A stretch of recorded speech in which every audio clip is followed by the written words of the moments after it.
During football season this past autumn, many players, many African-American players, knelt in protest during the national anthem. In the words of our guest today, they were not speaking truth to power. They were mindlessly loyal to a black identity that had run its course. Close quote.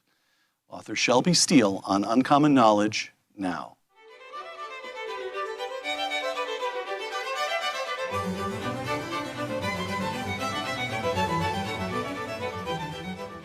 Welcome to Uncommon Knowledge. I'm Peter Robinson. We're shooting today from the Houck Auditorium of the Traytel Building, a new building of the Hoover Institution here at Stanford.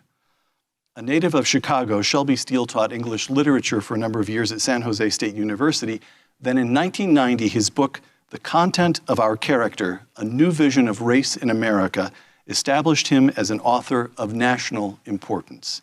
Now a fellow at the Hoover Institution, Dr. Steele is the author of a number of books, including White Guilt, How Blacks and Whites Together Destroyed the Promise of the Civil Rights Era, and Shame, How America's Past Sins Have Polarized Our Country.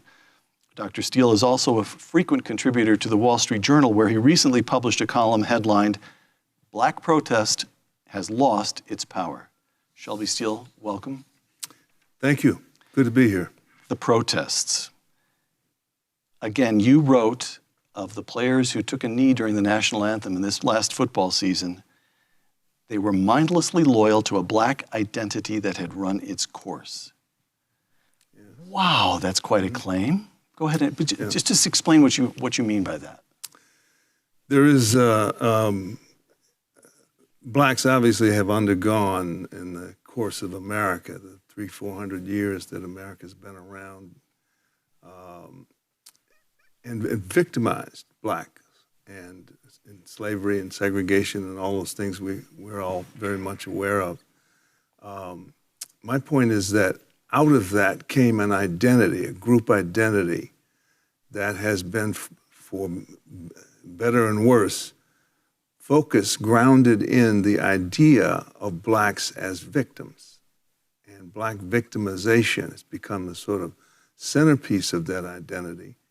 And that identity, I think, in the case of the NFL protesters, is sort of dislodged from reality and functions just pretty much on its own. So once they felt called upon to make some symbolic protest against American racism, they sort of mindlessly went along with that without ever stopping to investigate whether there really was oppression, to what degree of oppression is involved in American life today for blacks. My argument is that not very much. And yet the incongruence of not refusing to kneel for the national anthem when this country, despite its sins, also was a country that for the last 60 years has truly transformed itself morally. And Americans today are a different people in regard to all these issues. And I thought the protest was an obsolescent gesture that that no one found much meaning in. You said in a recent interview on a Ricochet podcast, quote, "This is not segregated America. I grew up in segregated America, so I know the difference." Close quote. Let's talk a little bit about Shelby Steele as a young man. I have a few experiences here that you've written about, notably in Shame, your last book, and that I've heard you talk about because we've been friends for years. Your elementary school in a Chicago suburb. Your parents joined other parents in suing to change that. What was that school like?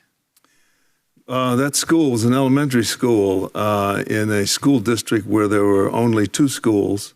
One was all white and one was all black. And we would see the white kids drive to school in the school bus in the wintertime, and we sort of... You had to walk to school? We had to walk.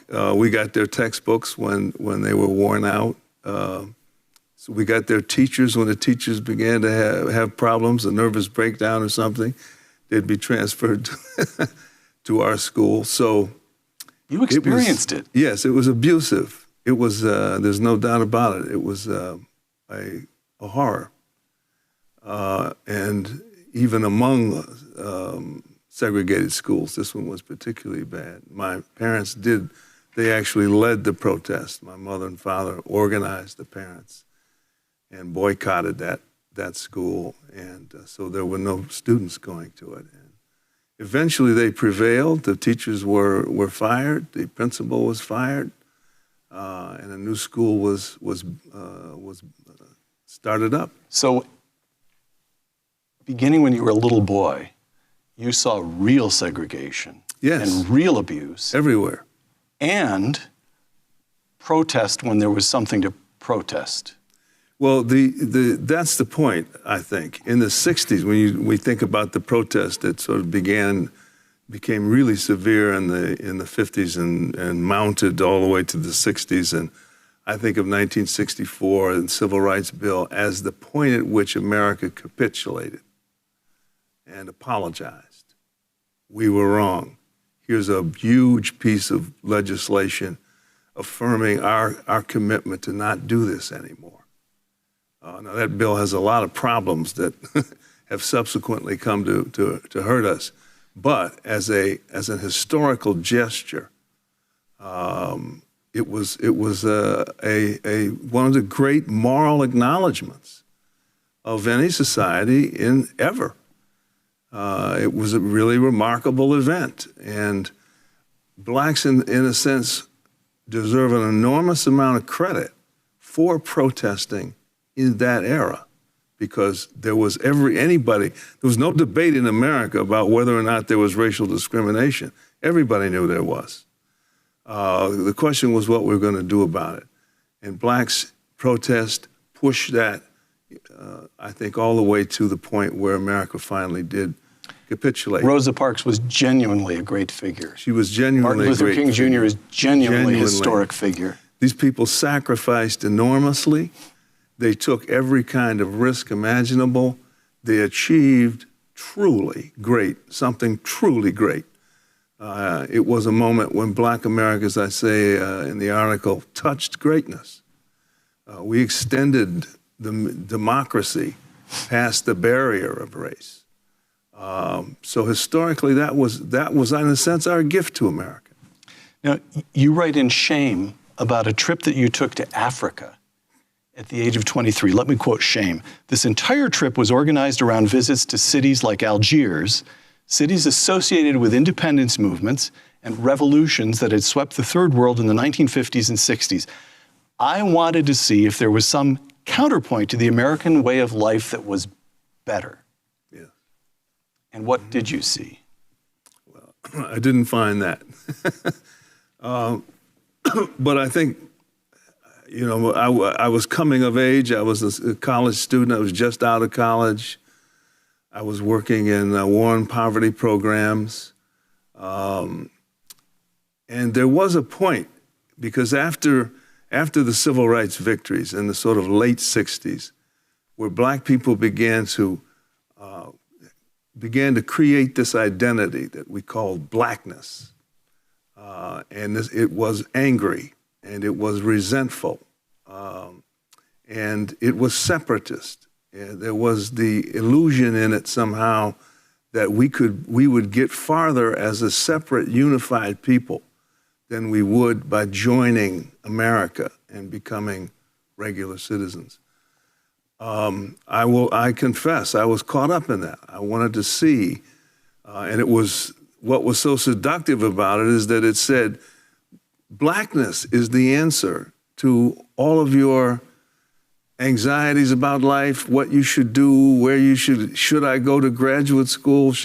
Well, if you're just really focused on Blackness, those issues kind of go away. At least that was the illusion. I was seduced by that. And so, yes, my wife and I took a trip to Africa, beginning in Algeria, where we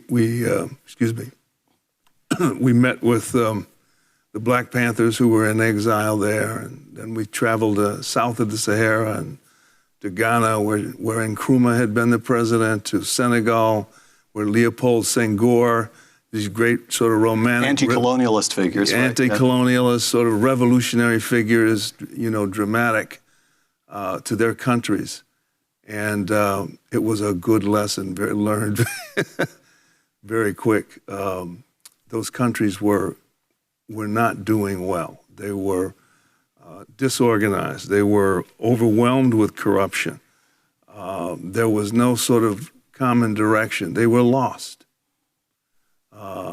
And they couldn't go back to being a colony again, and yet they also did not know how to go into the future and build a new nation. So I learned a lot there. It transformed me. It made me realize that your racial identity is a passive thing. Your racial identity is not an agent of change. It is not going to build a new life for you. It is not going to do all the things that life calls upon you to do for yourself. In fact, it's a delusion in which you can waste an awful lot of time. Back to your recent piece in the Wall Street Journal, Shelby. Quote, "Racism is endemic to the human condition, just as stupidity is. We will always have to be on guard against it. But now, in the United States, it is recognized as a scourge. What has happened is that Black America has been confronted with a new problem, the shock of freedom." Close quote. The shock of freedom as a problem. Explain that.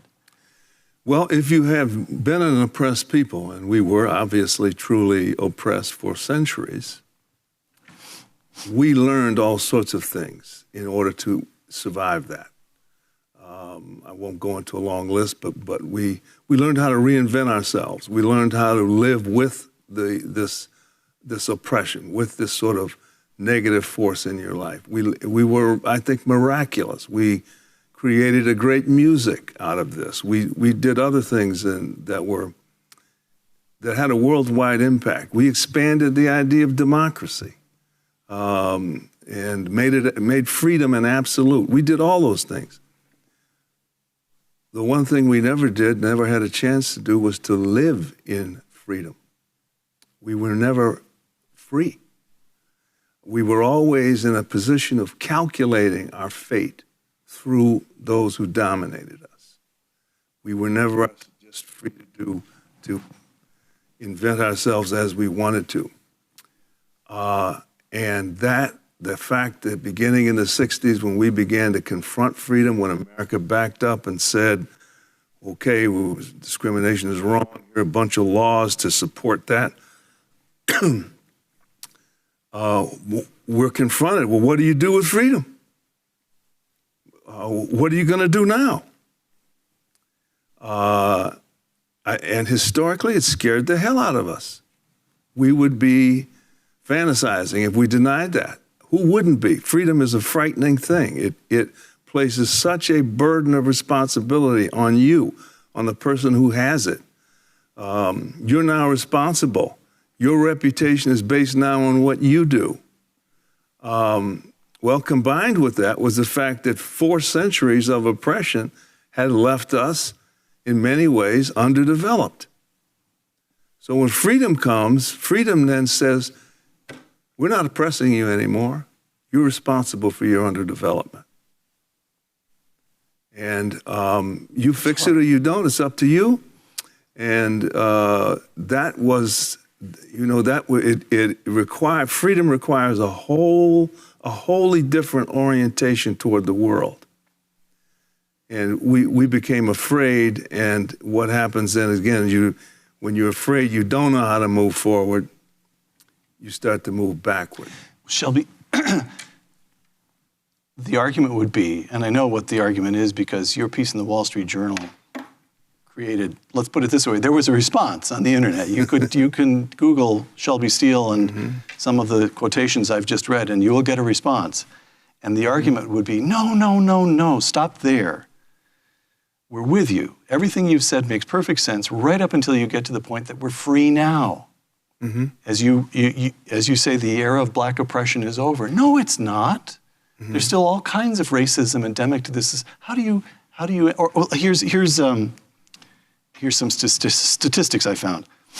2015, black households at the 20th and 40th percentiles of household income, that is lower middle class and pretty poor people, earned an average of 55% as much as white households at those same 2 percentiles, and that's exactly the same figure as in 1967.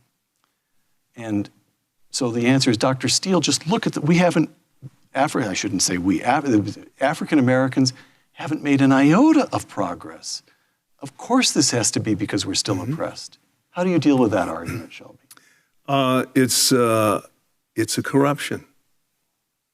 And it's a corruption because if you look at the statistical difference from then up to now, who says that's because of racism?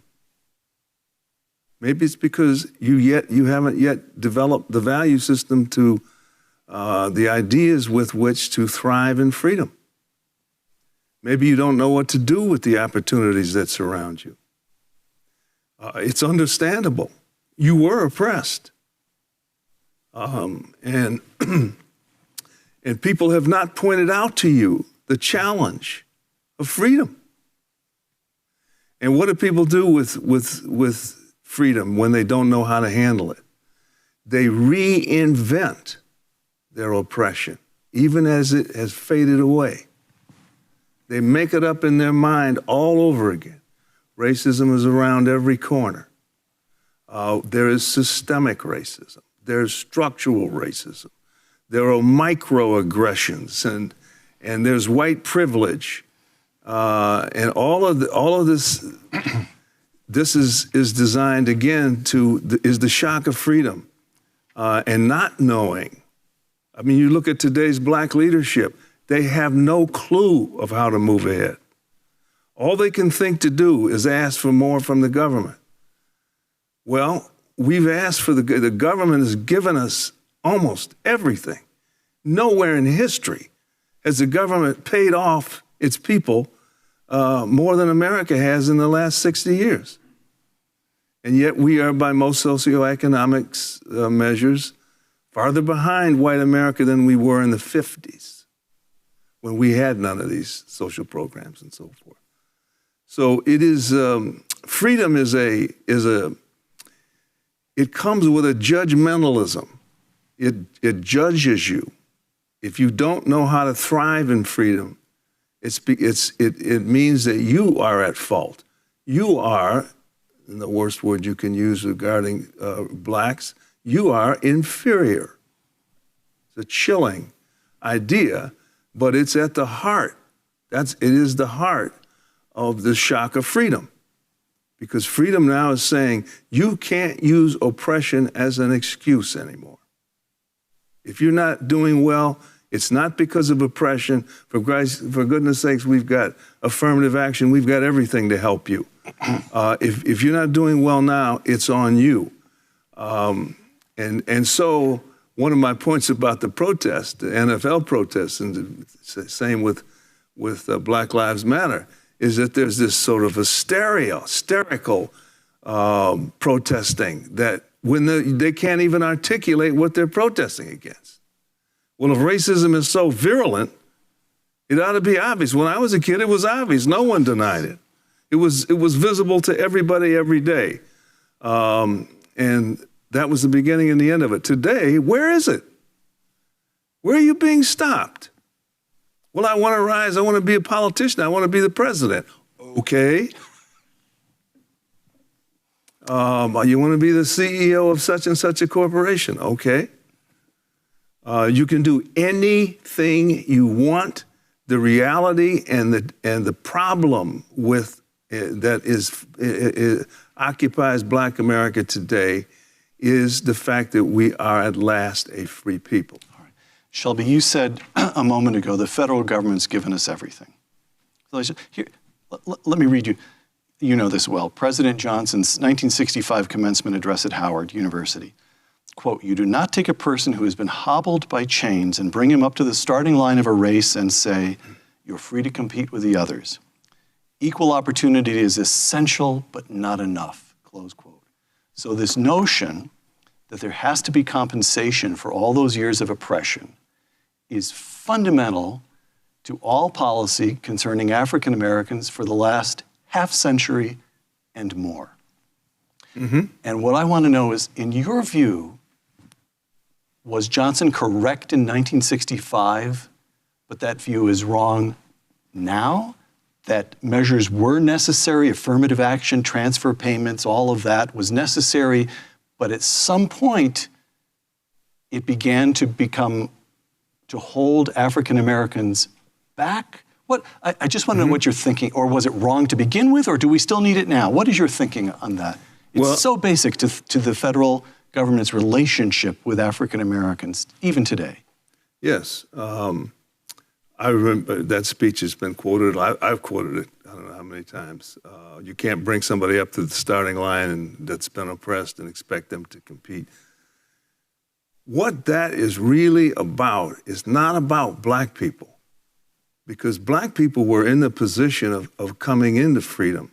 You can do what you want. You can help them or not, but they're going to have to deal with it in some way. That statement was about what I've written a good deal about, white guilt. And it was a horrible, historical, as far as I'm concerned, mistake, because what Johnson was saying was, we oppressed you, now we're going to lift you up and redeem you. You're still our responsibility. But, your fate remains in our hands. Right. Your fate, you don't see your fate as being in your hands.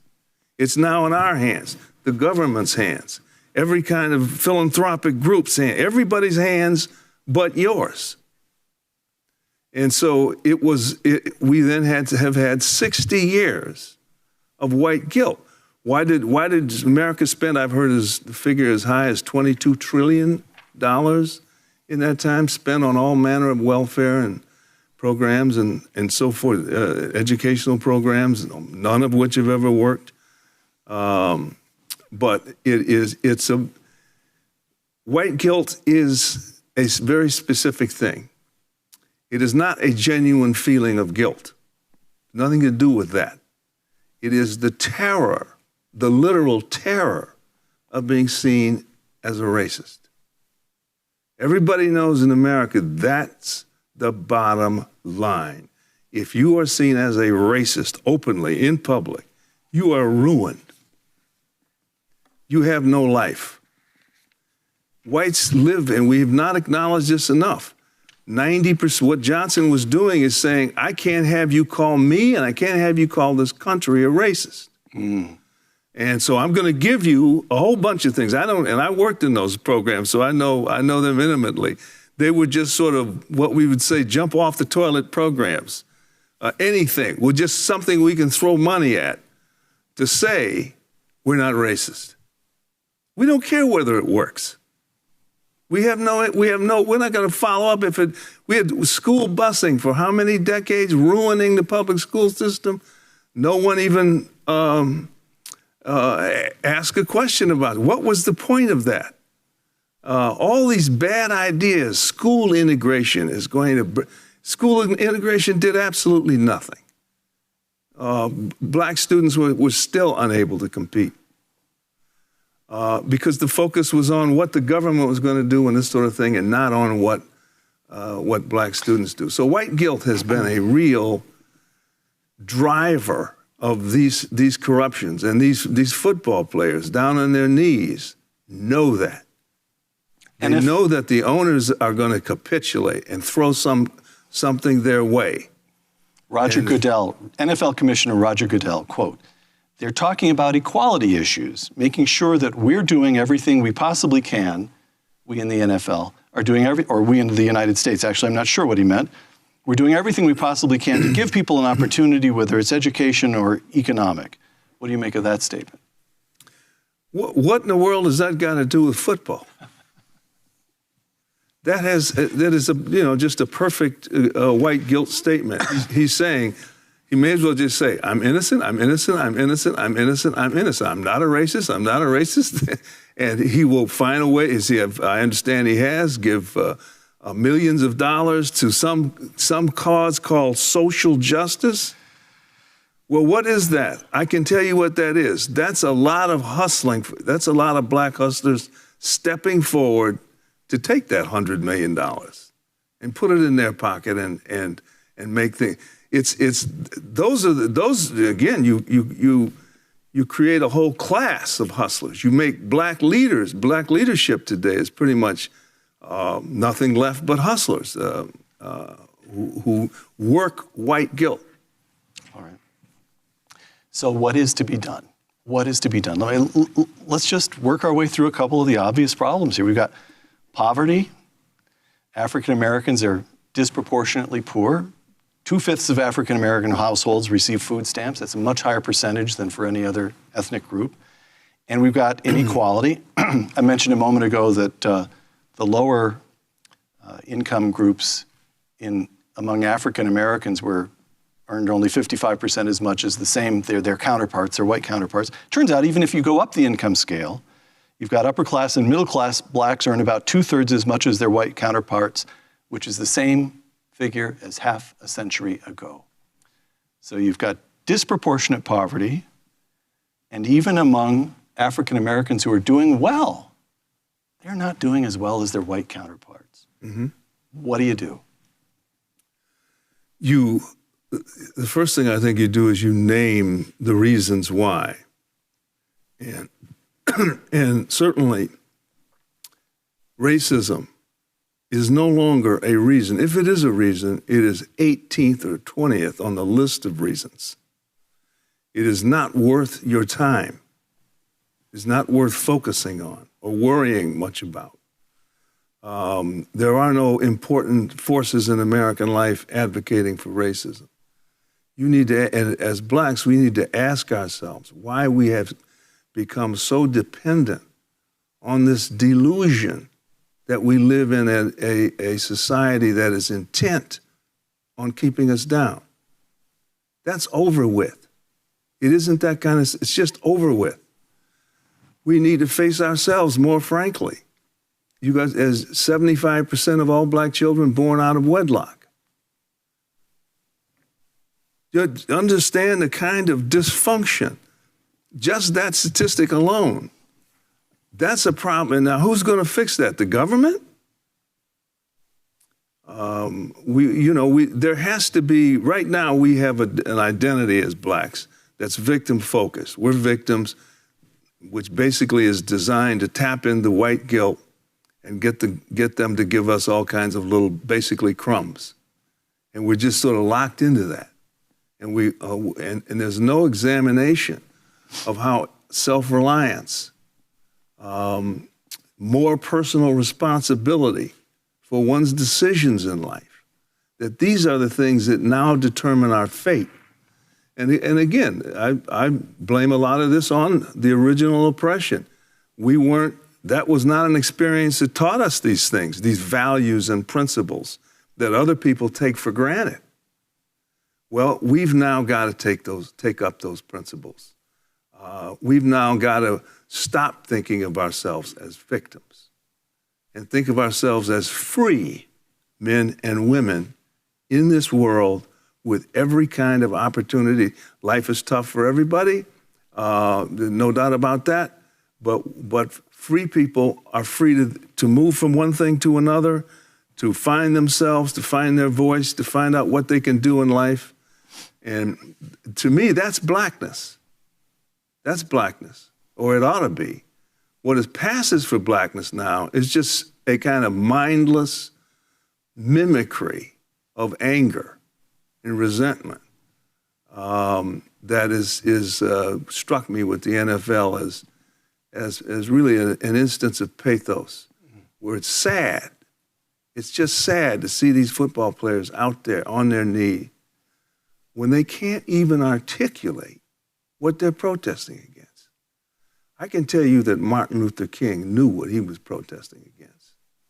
he articulated it as superbly as is possible. And people responded. The country responded. These players today, Black Lives Matter and other sorts of groups, are pathetic. There's no nice way to say it. They just sadden you. They don't inspire you. They sadden you. Affirmative action? As Still I've needed? said, Do away with it? I have an ambivalent position on affirmative action. As I've said, if the Ku Klux Klan had invented a social policy to keep black people down, they could not have done a better job than affirmative action. But I have a very mild point of view about these matters. No, affirmative action just basically says, what's important about you is the color of your skin, the very thing that was important about us when we were oppressed. When do we get to be human beings? When do we get to be people who compete on their own merit? So now I get accepted at Harvard, and I'm at Harvard, and I'm on the campus, and everybody there knows I wouldn't be there were it not for affirmative action. And they're going to rub that in my face. And they're going to diminish me. And so I'm fighting all over again for my humanity. Wasn't one fight enough? We now have to overcome the blemish, the diminishment that affirmative action imposed on us. Again, driven by white guilt. Whites are so blind to the humanity of blacks that they put a program like this, forced them into it. It's not. That's right. You can't opt out. You can't opt out. You're in it, and then you have to rationalize that, and by saying you're a victim. And we're back in the same game again. I'm a victim, and so therefore I deserve this, and I don't have to become competitive. And so affirmative action is the sort of archetypal re-oppression of people. That is an oppressive system that you've inflicted on black Americans so that you can get an optic that shows you to be innocent of racism, even as you are practicing. No matter what it does. Yeah. A few last questions, Shelby. To return to your column in the Wall Street Journal. Quote, "The oppression of black people is over with. We blacks are today a free people." Close quote.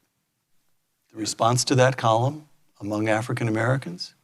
I'm sure that they will be apoplectic. And this does prove my point. Because you see all the damage done over the last 60 years by focusing on our victimization and so forth. Well, rather than say, oh my goodness, we in fact, it is over. Our oppression is over with. We really are free people. We scream to high heavens that Steele is crazy, that it's laughable. Can't you see racism everywhere? White supremacy is just infused into literally the air of America, so that black people are, well, what is this longing for an identity, a black identity grounded in victimization, is a longing for an excuse to not accept the challenge of freedom. It is a way to escape that challenge. Shelby, quotation here. Supreme Court Justice Clarence Thomas, in his 2003 opinion in Grutter versus Bollinger, a case that, against his wishes, permitted universities to continue affirmative action. But here's what Clarence Thomas wrote in his opinion. "I believe blacks can achieve in every avenue of American life without meddling." Close quote. You're with Clarence Thomas. Absolutely. Here's the question. Let me give you a pretty complete list of the prominent African Americans who are with you and Justice Thomas. It's Shelby Steele, and it's Clarence Thomas, and it's Tom Sowell, and I have 2 fingers left. I'm sure there are some that I'm not aware of. But where, there are some, yes. Okay, so where are the other voices? Are there some young voices coming up? Are you hopeful as you survey the scene? Yes, I am hopeful. Because, I think attrition solves certain problems. How long can you go on in delusion? It takes more and more labor. Again, the NFL protest was important to me because there it was. This is so over with. This is so silly and whites backed away from football. I mean, the viewership went down, the ticket sales went Shelby, down. I don't even know how to express this exactly, but I can tell you what a lot of my friends are. Wait a minute, we just went through 8 years of an African-American president, and every one of those young African-American men who's taking a knee is a millionaire. But you know what? Whites don't get to say, what the heck are you guys thinking? What they do is they just turn off the channel. There's something operating so that everything that goes around comes around, to use an overworn cliche. I mean, and one of the things I think that I place some hope in is I look for whites. It's what I call race fatigue. That as we keep going down this path, whites are going to become more and more immune to it. And I think the NFL football protest was a good example of that. Whites have now said, we're not going to come out in public, but privately, we don't believe you anymore. We think you're a fraud. We don't think you're that oppressed. We can't say anything because then you'll just call us racist and we'll pay another way. But we don't buy it. And I believe that America's going to see more and more whites turning away, disbelieving.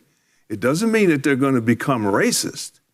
It means that they're going to see the reality, which is that to blacks, you have not yet taken enough responsibility for the freedom that you enjoy. This is a hard thing. But I can tell you, if we got up tomorrow morning and white America said that in some symbolic way, everything would be changed. So, Shelby, where do you see, I'm just thinking back to the civil rights. I mean, it is not insignificant that Martin Luther King Jr. was the Reverend Martin Luther King Jr., that the basis of so much of the moral energy of the civil rights movement was the African-American church. Is that institution? Where do you see the voices? Where do those who agree with you place their feet to set themselves to speak and to try to pursue this, to say what you're saying? Well, we're at a point at this time when there aren't that many. When sad to say, blacks who do that are going to be instantly called Uncle Toms, just as whites who do that are going to be called racist. The blacks who are not in the victim-focused identity, they're going to be called Uncle Toms and rejected and so forth. But there are, I believe, millions of people on both sides, whites and blacks, who know something's wrong, who know this is not real. This can't be depended on in the future. And so, the more blacks voted for Donald Trump than for Mitt Romney. Where'd that come from? You tell me. I'm puzzled by that too. I know people. I have friends who I never would have dreamed that they would have done anything but vote Democratic, who just liked the honesty of the man. Got it. He's not. Let me give you patronizing. Let me give you a possible president, and then return to the president. The possible president is Oprah Winfrey. No. Really? You don't think that she would have an opportunity to speak to African Americans and to say or you think she just wouldn't say the kinds of things that you were saying now? She's had an opportunity to say these kinds of things, and she is just terrified. Okay. And so if in other words, she's not a person who's going to break this lock. She is nothing against Oprah Winfrey. I admire her as an entrepreneur and a personality and celebrity in every way, and she's a smart lady, and maybe she will run. Maybe who can predict what America will do? Will she break this log jam? Her popularity is based on this log jam being in place. And to say all of a sudden that blacks are not victims anymore, that they have to start making it, they have to pick up more self-reliance and responsibility.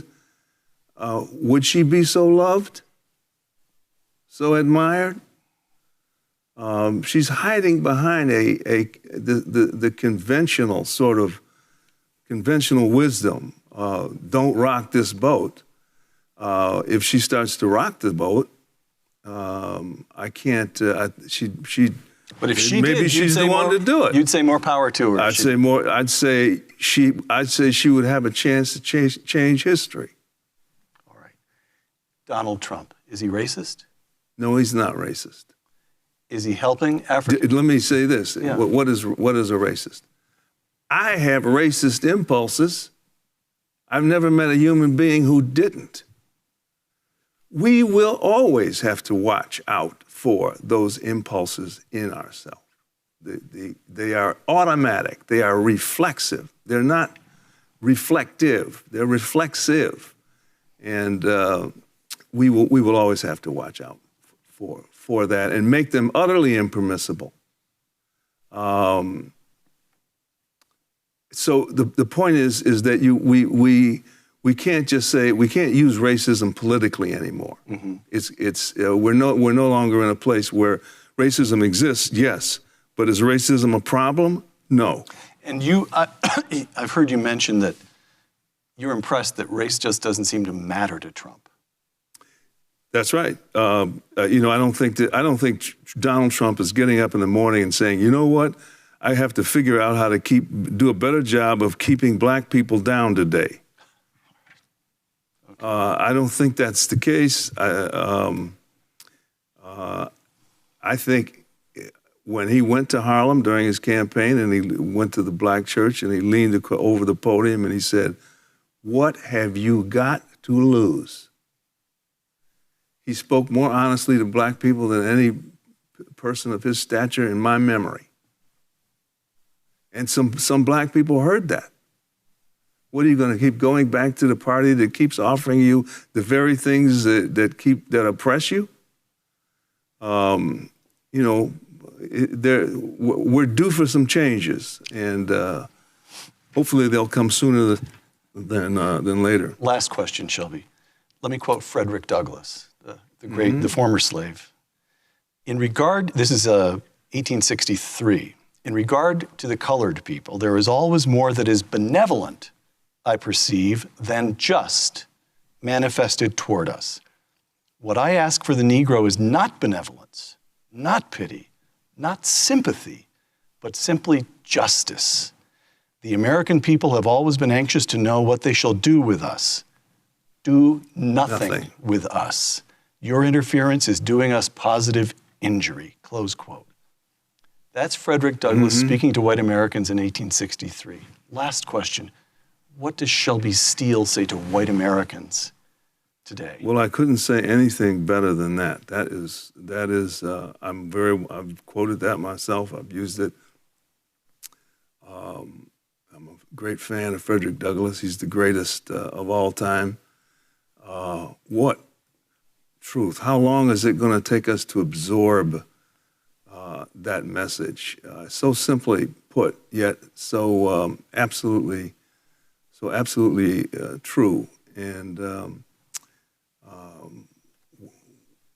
what I would say to whites is have a little more faith in yourself.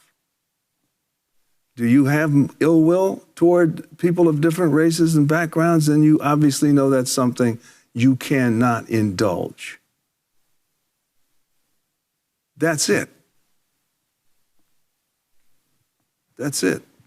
Shelby Steele, author of the classic book, The Content of Our Character, and most recently of Shame, How America's Past Sins Have Polarized Our Country. Thank you. Thank you very much for being here. For Uncommon Knowledge in the Hoover Institution, I'm Peter Robinson.